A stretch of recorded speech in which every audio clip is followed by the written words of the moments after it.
A year into our marriage, my husband's elder brother returned from overseas, bringing with him an adopted daughter. I poured my heart into my role as an elder, caring for her with devotion.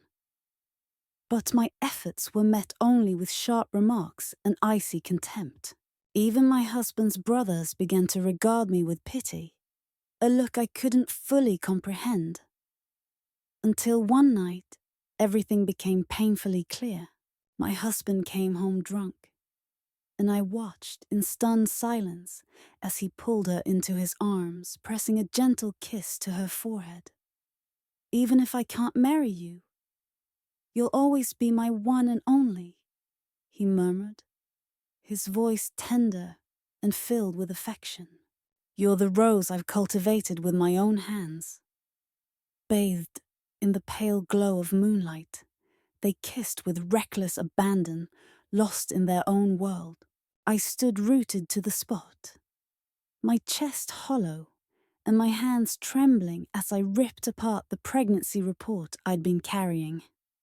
Later, high in the barren, snow-covered mountains, I faced him one final time. Seeing the horror in his eyes, I stepped off the edge of the parachute platform and disappeared into the vast expanse of white. For the first time, his composed demeanor shattered. He frantically ordered a search, demanding they scour every peak and valley in hopes of recovering even a trace of my body. Nathan Fitzgerald adjusted his impeccably tailored suit, a white camellia pin gleaming on his chest. "I'm taking Elena to a gala tonight. Don't wait up," he said, walking out with his usual air of precision. I remained silent, staring at the pot of soup I had just prepared, my gaze falling on the white camellia tie he had forgotten. It matched his pin set perfectly, an accessory far too playful for his usual taste. Since Elena, my husband's elder brother's adopted daughter, returned from abroad, everything about Nathan had changed. The house was now filled with the quirky trinkets, and his attention was increasingly focused on her. At first I tried to be a good elder, dedicating myself to caring for Elena, just as Nathan had. But she spurned every act of kindness, twisting my words and sowing discord between Nathan and me. Our arguments became more frequent, more bitter, until our marriage was hanging by a thread. Today was supposed to be different. It was our first wedding anniversary, a milestone we'd agreed to use as a chance to reconcile. But Eleanor had thrown a tantrum, demanding to attend a gala, and Nathan, ever the protector, went with her. I sighed deeply, a sharp pain twisting in my stomach. This wasn't the first time I'd felt such discomfort lately. Concerned, I asked the driver to take me to the hospital. After several tests, the doctor looked up from the results, smiling. "You should visit the obstetrics department for confirmation." The words were incomprehensible at first. In a daze, I moved from one test to the next, barely aware of the world around me. Finally, I held the pregnancy report in my trembling hands. 9 weeks pregnant. The realization struck me like a wave. Nathan and I were going to have a child. Emotion overwhelmed me. This baby was a blessing, arriving at just the right moment to save our crumbling marriage. Nathan had always wanted a child. Surely this news would bring him joy. Filled with hope, I headed straight to the gala to share the news. The gala was a blur of drunken laughter and shadowed corners where couples kissed. Dodging a tipsy stranger, I asked the server where Nathan was. "He's in the garden behind the villa," they replied. I made my way through the bright hallways to the dimly lit garden, where the air was heavy with the scent of white camellias. As my eyes adjusted to the darkness, I spotted Nathan and Elena in the pavilion. Their posture struck me immediately. Too close, too charged with emotion. "Eleanor," Nathan said softly, his voice thick with feeling. You're my one and only. Even if I can't marry you, you'll always be the rose I nurtured with my own hands. Elena sniffled, her voice trembling. Then what am I to you now? How can you look at her and act like I don't exist? Nathan gently wiped away her tears, his fingers lingering on her skin before pressing a reverent kiss to her brow. I'll admit, he whispered. My heart strayed for a moment. I was drawn to Catherine, but it was fleeting, nothing more. You, Elena, are my eternal love. Before I could process the betrayal, Eleanor stood on tiptoe and kissed him. Nathan hesitated only briefly before pulling her closer, his hands desperate as they crushed the delicate camellias beneath them. I stood frozen, the words Nathan had just spoken cutting into me like a blade. My vision blurred, my breath caught in my throat. This was the truth, the reason for Eleanor's hostility, the pitying glances from Nathan's brothers. I was nothing more than a consolation prize, a fleeting distraction compared to his cherished love. A soft hand covered my eyes, and I stumbled as someone led me away. Chloe, my sister-in-law, guided me to a quiet corner of the garden. Her gaze fell to the pregnancy report in my trembling hands.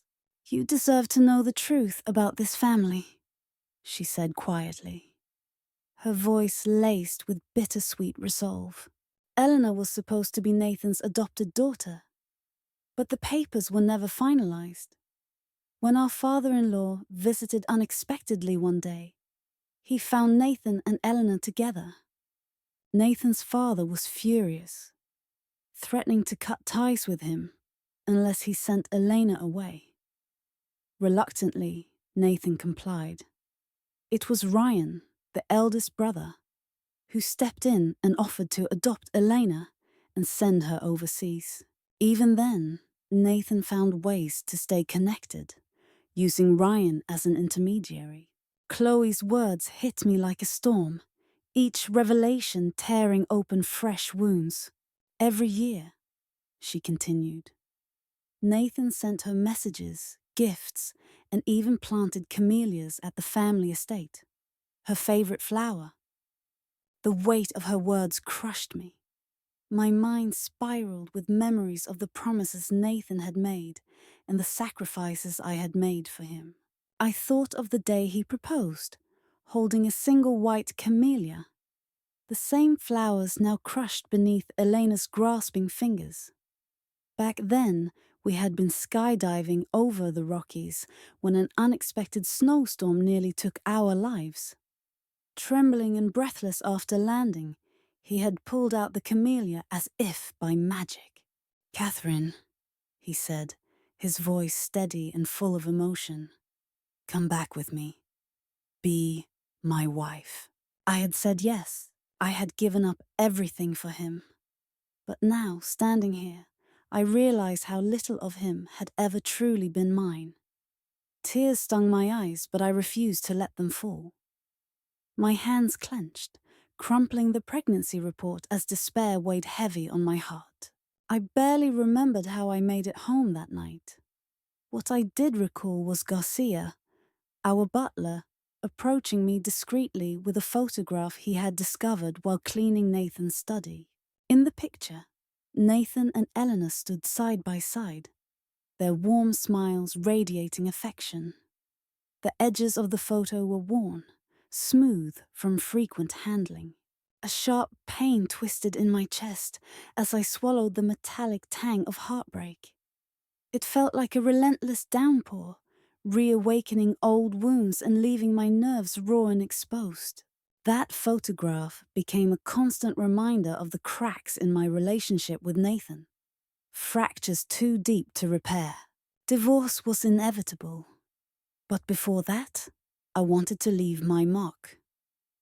Even if Nathan ended up marrying Elena, I wanted him to remember me, to carry my shadow in his heart, just as he had carried hers.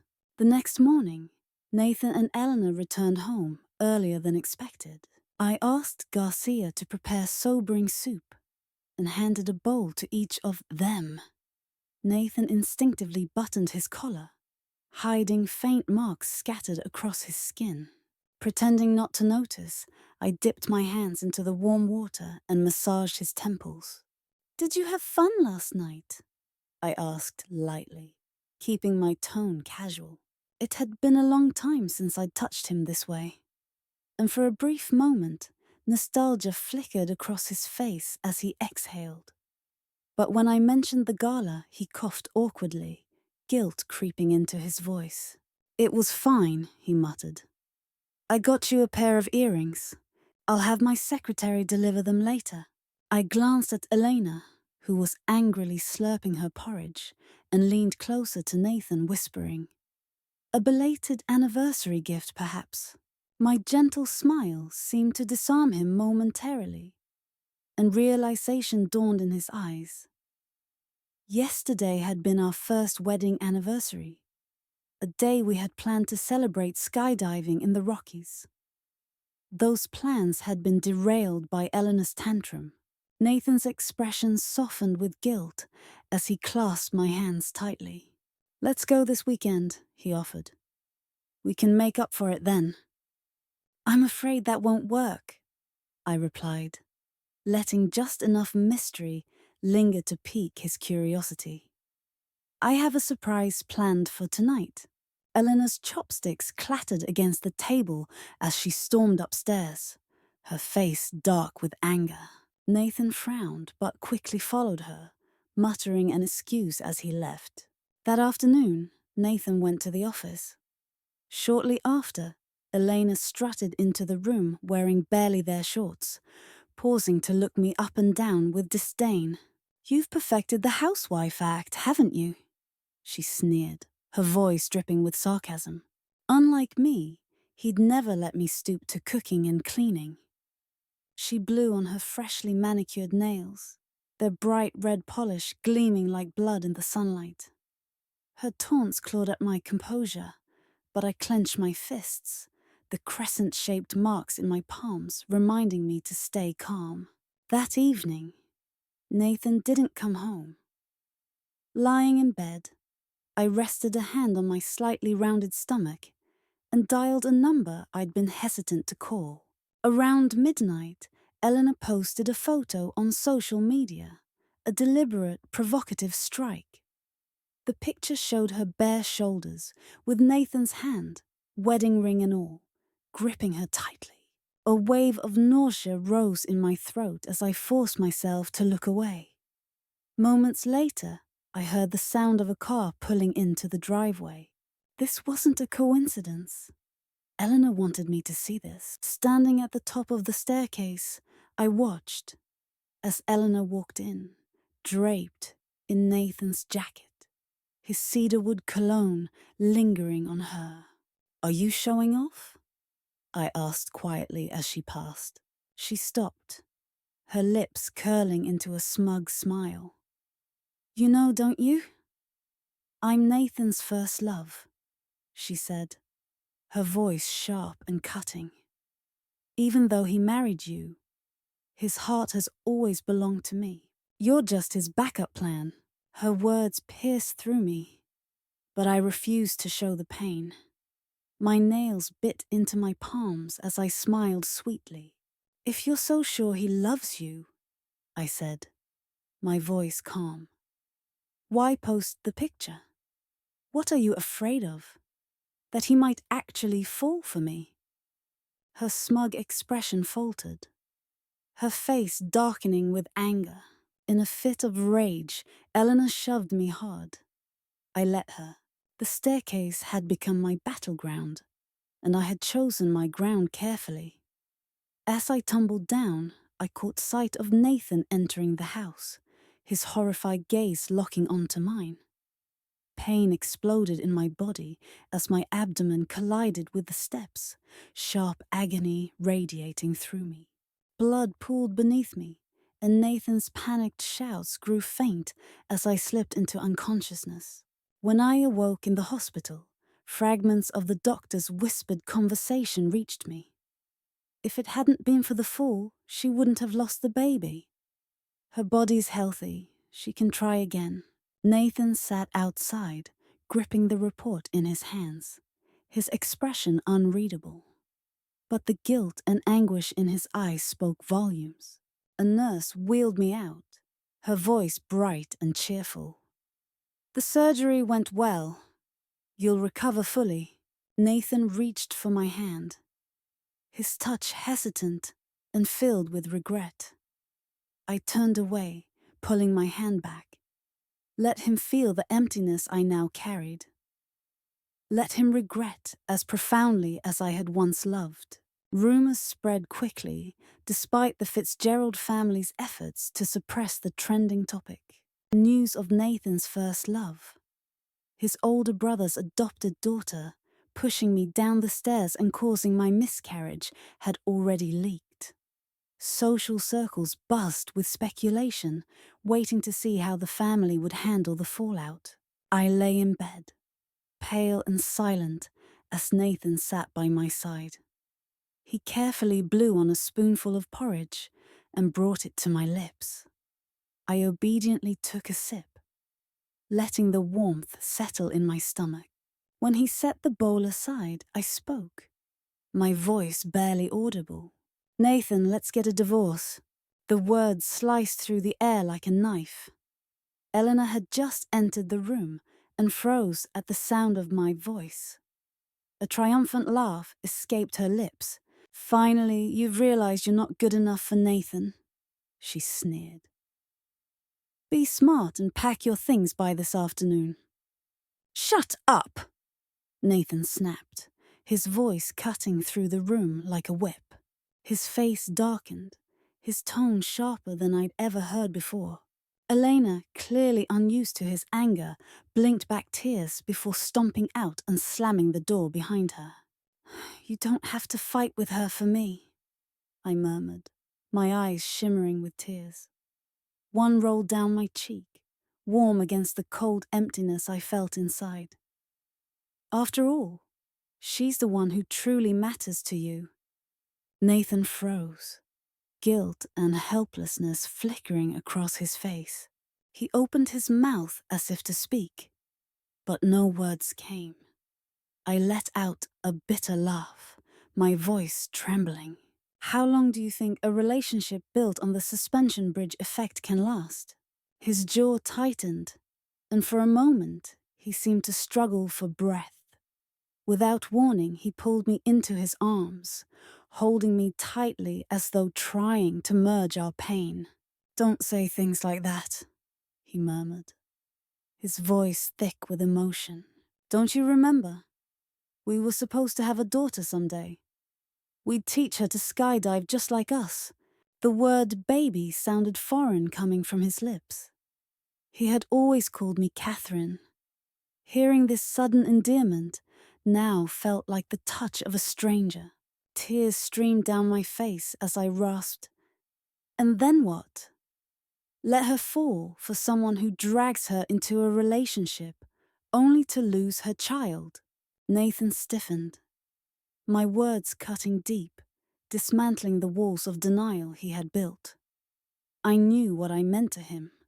A consolation prize, a second choice. Yet he was greedy. When Eleanor had left for those years abroad, his heart had been hollow, aching.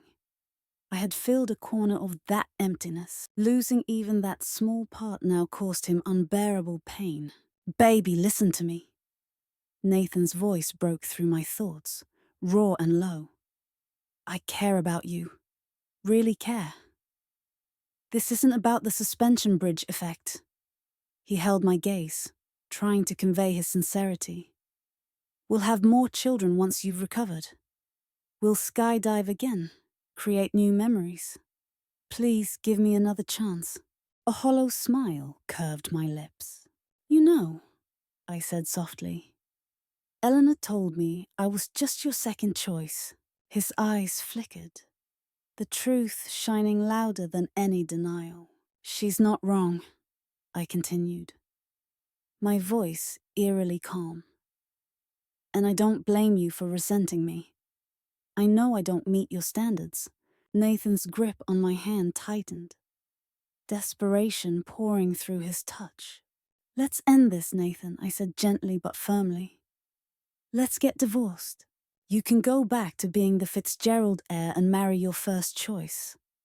I'll return to the mountains and jump out of planes. From now on, we'll go our separate ways. My tone was wistful, reminiscent of the first time he had seen me skydive. I had stood at the edge of the plane, parachute strapped to my back, leaping gracefully into the void like a dandelion seed carried by the wind. Nathan's eyes widened, panic flashing in them. Something deep inside him screamed that I was slipping away. And this time, he couldn't stop it. He reached for me again, his voice trembling. Catherine, I'll make this right. I promise. Just don't talk about divorce anymore. I can't lose you. I let him pull me into his arms, resting my head against his chest. His heart thundered beneath my ear. My lips curved into a faint, bitter smile. Nathan, life doesn't work that way. You can't have everything. The situation with Elena eventually spiraled to Nathan's grandfather, who, in a rare public outburst, berated her in front of the entire Fitzgerald family. You're young, yet instead of learning proper manners, you've mastered deceit and manipulation to seduce men, he spat. Don't think I don't see through you. If you don't change your ways, you'll be sent back to France and never allowed to return. The younger members of the family glared at Eleanor with disapproval, their stares heavy with judgment. Her face flushed with humiliation. That evening, she locked herself in her room, threatening suicide in a desperate bid for sympathy. Nathan's initial anger over her pushing me down the stairs began to waver under her tearful pleas. To lift her spirits, Nathan decided to take Elena to a masquerade ball. Perhaps worried I might bring up divorce again, he insisted that I accompany them. As always, Nathan and Elena were impeccably matched, his tailored suit complementing her flowing gown, both adorned with white camellia pins. Their coordinated attire subtly signaled to anyone paying attention that their connection was far from ordinary. I chose a simple evening dress in muted tones, my hair styled neatly in a traditional updos. Nathan gave me a fleeting glance as I entered the room, but his gaze quickly shifted away. Once we arrived at the venue, Elena clung to his arm, her voice sweet as honey. Nathan, dance with me, she cooed. I had just ordered a special cocktail from a passing waiter. Hearing her voice, I glanced in their direction, gave a polite smile, and walked away. Nathan caught the cool detachment in my expression, and it visibly unsettled him. On the dance floor, he stepped on Eleanor's hem more than once, distracted by the memory of my indifferent gaze. He was about to excuse himself when the music changed. Soft classical melodies filled the room as a spotlight illuminated the center of the ballroom. Nathan turned his head and his breath hitched. The simple evening dress I had worn now shimmered under the lights, its intricate embroidery glowing softly. The effect made my appearance striking, almost otherworldly. Unconsciously, he released Elena's hand, intending to approach me, but his steps faltered when he saw I was already dancing with another man. The sight hit him like a punch. Every graceful movement, every smile I offered my partner seemed to weigh heavily on his chest. Clenching his teeth, Nathan barely held his composure, waiting impatiently for the song to end. When it did, he strode across the floor, wrapped an arm firmly around my waist, and pulled me away without a word. Eleanor called after him, but he didn't even glance back. For the second time, he left her behind. The ride home was silent. As soon as we entered the bedroom, Nathan pressed me down onto the bed, his kisses desperate, his breathing uneven. I swallowed my revulsion, letting him continue, responding just enough to stoke his fervor. Baby, he murmured hoarsely, his voice trembling. His red-rimmed eyes searched mine. Please, don't do this to me. It feels like you don't love me anymore. You don't argue. You don't fight back. It's like nothing I do matters to you. I'm scared. Please don't leave me. Nathan, what are you afraid of? I asked softly, my fingers threading gently through his hair. Are you scared of losing your convenient wife? The one who legitimizes your affair with Eleanor? Or are you terrified I'll find someone else and tarnish your precious reputation? His expression softened as I continued, my voice calm. Do you remember where we first met? He nodded, visibly relieved. Let's go back, I said. I want to skydive with you again. Nathan agreed instantly, his tension easing. Outside the door, Elena's furious pounding echoed through the hallway. When I opened the door, I made sure the marks Nathan had left on my skin were visible. Elena froze, her eyes flaring with rage and jealousy as they darted over the incriminating evidence. Leaning closer, I whispered mockingly, I told you I'd make sure he couldn't forget me. My words echoed the smug ones she had once hurled at me. And Eleanor, if you don't act fast, I might just keep your Nathan for myself. Her face contorted with fury.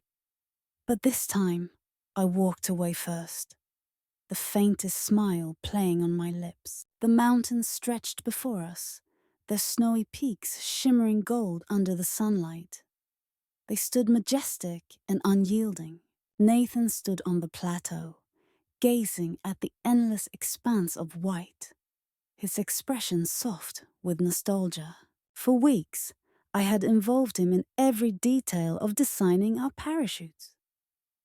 Every choice was intentional, and he had carefully overseen each aspect. His hands lingered on the materials as though they carried a promise. These parachutes will symbolize everything we've built together, I had told him. Someday, when we're old, we'll look back on them as cherished memories. And when our daughter grows up, we'll pass them on to her as a token of our love, a shield to protect her from the world. Nathan had listened, nodding as though engraving each word into his heart. I saw it in how he worked, in the way he lingered over every stitch. He wasn't just thinking of the future, he was revisiting the past. Nathan loved Elena, yes, but he also loved me. The weight of his guilt and the complexity of his feelings were palpable. I had orchestrated everything perfectly. I wanted him to carry these memories, to feel their sharp edges cut into him, in a place as vast and haunting as this, a place where love and loss lingered in every gust of the wind. When we arrived, Eleanor had insisted on coming along. Nathan, reluctant, assigned her to an instructor. Now, standing at the edge of the helicopter, Eleanor hesitated.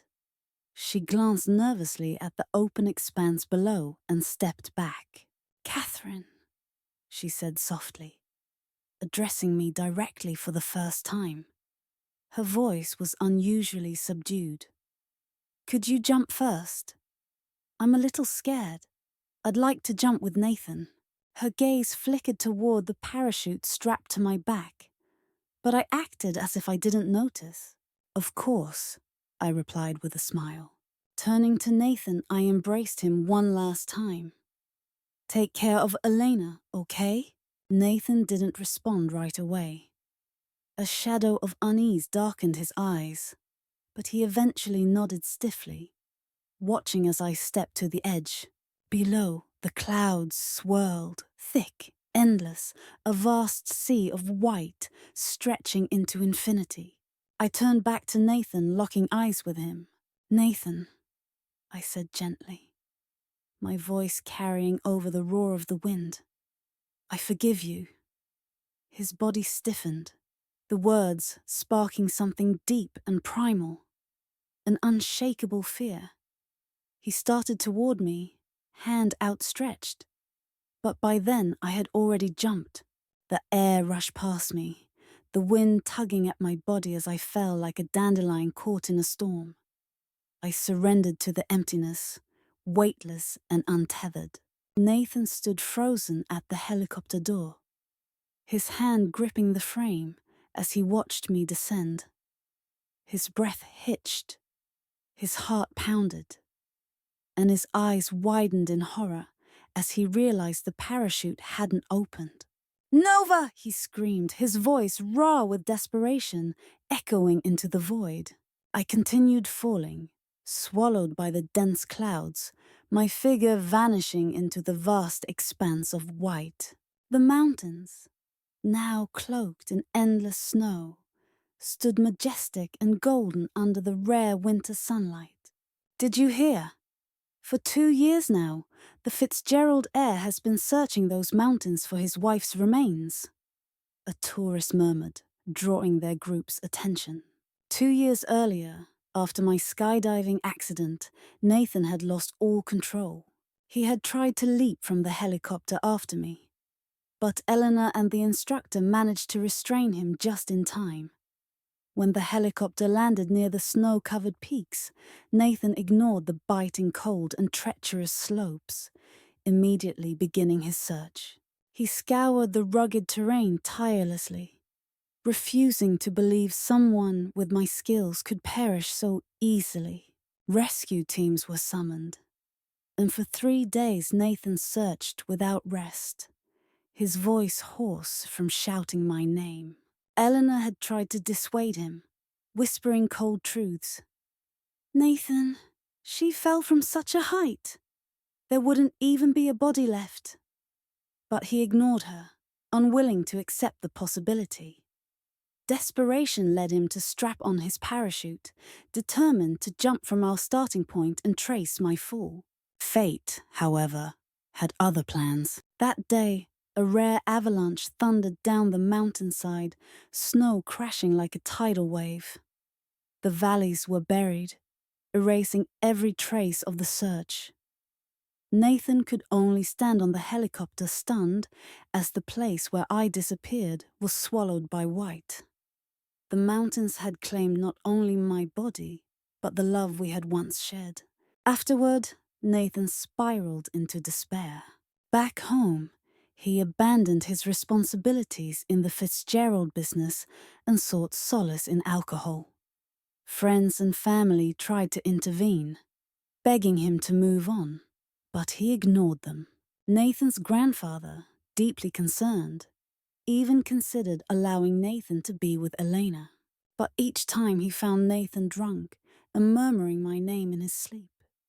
He hesitated. Did Nathan truly love me? Or was he clinging to Eleanor out of guilt and habit? Seeking answers, the Fitzgerald patriarch launched a private investigation. The results were shattering. The night I discovered my pregnancy and went to the gala, I witnessed Nathan and Elena kissing. What followed, my fall, was no accident. Elena had tampered with my parachute, ensuring it wouldn't open. When the evidence reached Nathan, his fury was volcanic. That night, his anger erupted violently. Eleanor was nearly beaten unconscious before his grandfather intervened and took her to the police. Nathan used every connection he had to ensure Eleanor faced the harshest sentence possible. She was given life in prison and sent to a facility notorious for its brutal conditions. At her sentencing, Eleanor collapsed to her knees, screaming, "Nathan, you said I was your rose, the one you nurtured with your own hands. Is this how you treat me?" Nathan stared at her, the woman he once loved now reduced to a hollow shell. His voice was icy. "If I could go back, I would make sure I never picked you up. You took away the one person I truly loved." Elena, who had always seen Nathan as her savior, crumbled under the weight of his words. "You think she was innocent?" she shrieked as he turned to leave the courtroom. "She provoked me. If she hadn't pushed me, I wouldn't have shoved her down the stairs. She wanted me to overhear your plans together. She manipulated me. Nathan, look at me." Nathan paused briefly, his silhouette rigid. But he didn't turn back. He walked away, leaving Elena to drown in despair. Elena's life in prison was filled with torment, but Nathan carried his own suffering. Nights were spent drinking, days staring at images of me etched in his memory. The truth, the guilt, and the loss gnawed at him, leaving a wound that refused to heal. I had become a ghost in his soul, a phantom he couldn't exorcise.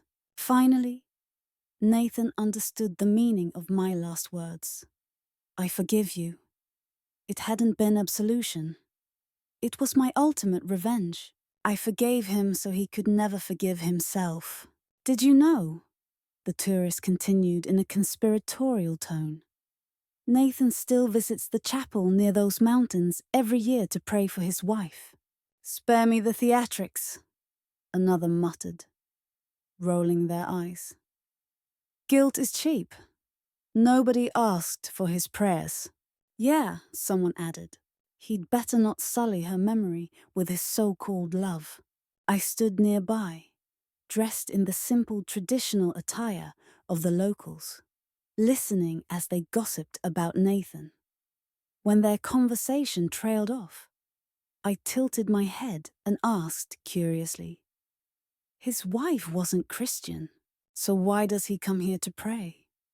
Did he not even know her beliefs?" The two turned to look at me, startled, as though about to respond. But the moment their eyes landed on my face, they froze. Nathan's obsessive behavior after my death had ensured that photos of me were circulated widely. People had become desperate to glimpse the woman who had driven him to madness.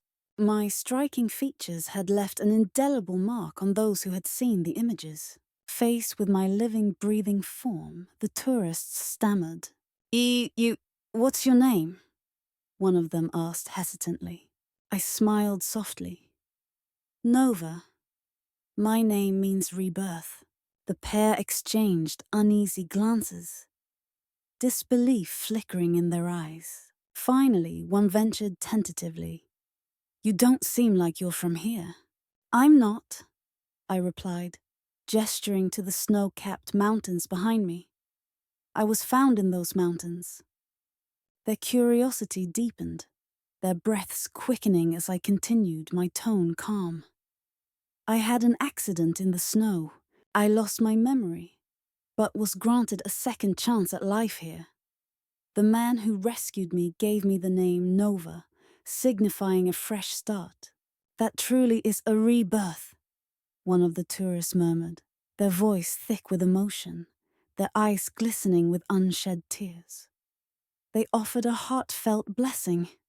"Nova, may you always be safe and happy." "Thank you," I replied with a gentle smile. Just as I spoke, the sharp cry of an eagle pierced the air. Heads turned skyward as a majestic eagle descended from above, its wings slicing through the wind with commanding grace. It landed on my outstretched arm, its sharp eyes scanning the surroundings like a vigilant guardian. I gazed toward the direction it had come from, my expression softening with anticipation. Through the pristine white snow, a figure approached on a fiery red stallion. The man's fur-lined robe billowed in the wind, his long braided hair swaying with each stride. A crimson headdress adorned his head, its vibrant color striking against the icy landscape. "That's my love, Asher," I said tenderly. "He's the bravest man in this camp. Even the wolves here fear him." The tourists stared in stunned silence as the scene unfolded. "The headdress he's wearing?" I continued with a smile. I made it for him. Asher promised to wear it when he brought me the most beautiful silver fox from these plains as a token of his love. Asher dismounted with practiced ease, pulling a delicate silver fox from his pouch. His proud, handsome face was lit with the satisfaction of triumph. "This," he declared reverently, holding the fox aloft, "is the most beautiful silver fox in the snowfields. Will you be my bride now?" In his other hand, he held the hat he had teasingly taken from me a few days earlier, his confident demeanor barely masking his nervousness. I released the eagle from my arm and pretended to scrutinize him. "Does father know you're proposing so hastily?" I teased. Asher's father, the man who had saved me, was our guardian. He treated me as his own daughter, and his protective nature often made Asher tread carefully. Asher's grin widened as I adjusted my tightly braided hair and placed the hat back on my head.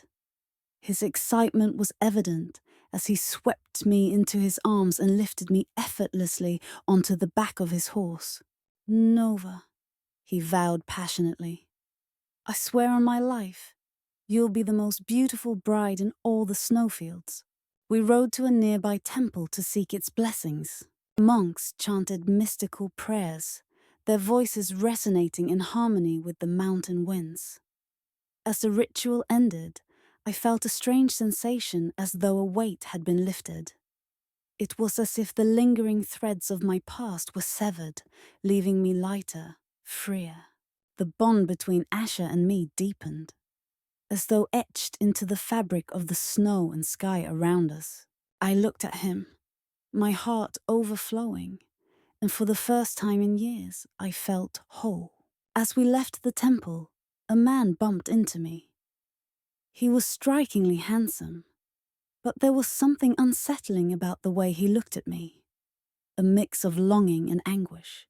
His eyes reddened with tears as he reached out, only for Asher to step between us, blocking his path. "What do you want?" Asher demanded firmly, his protective instincts on full display. "Who is he?"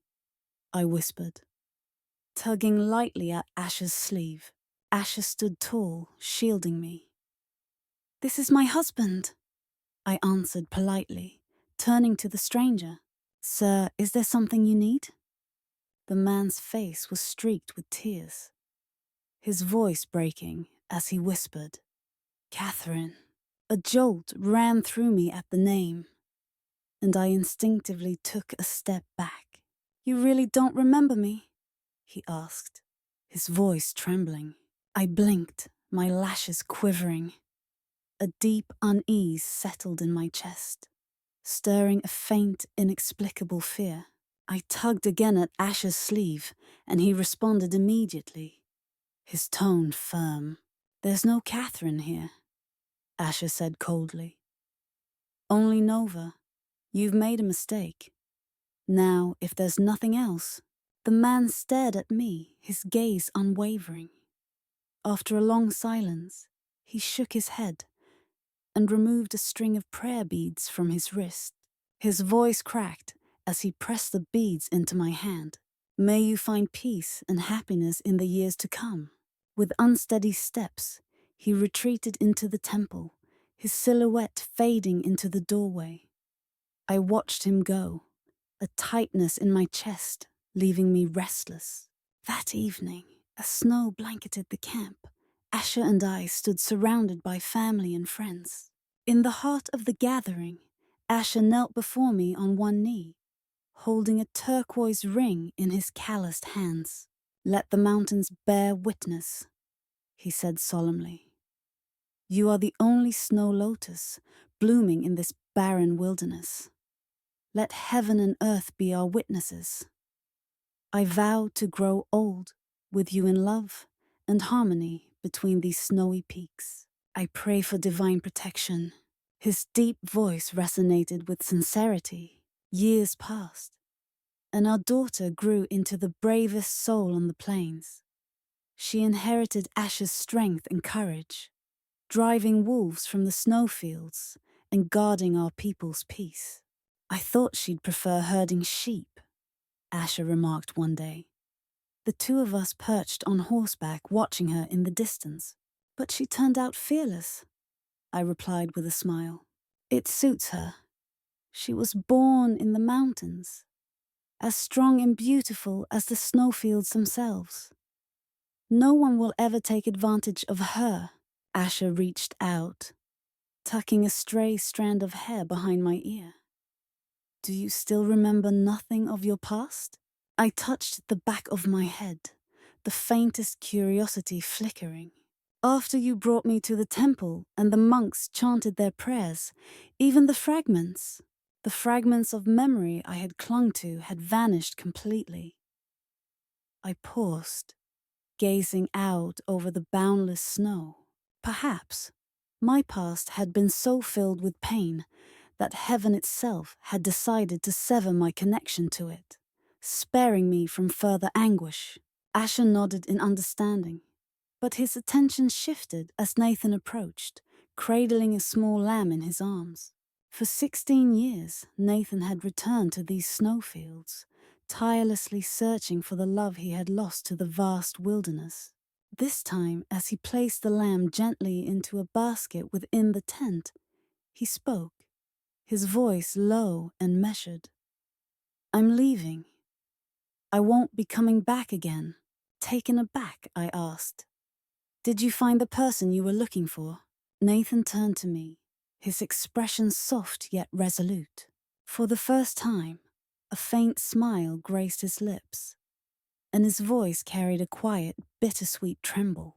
I found her, he said softly, and she will be very, very happy.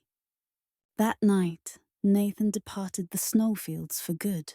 The following day, our daughter surprised me with a pair of silver foxes she had caught on her own.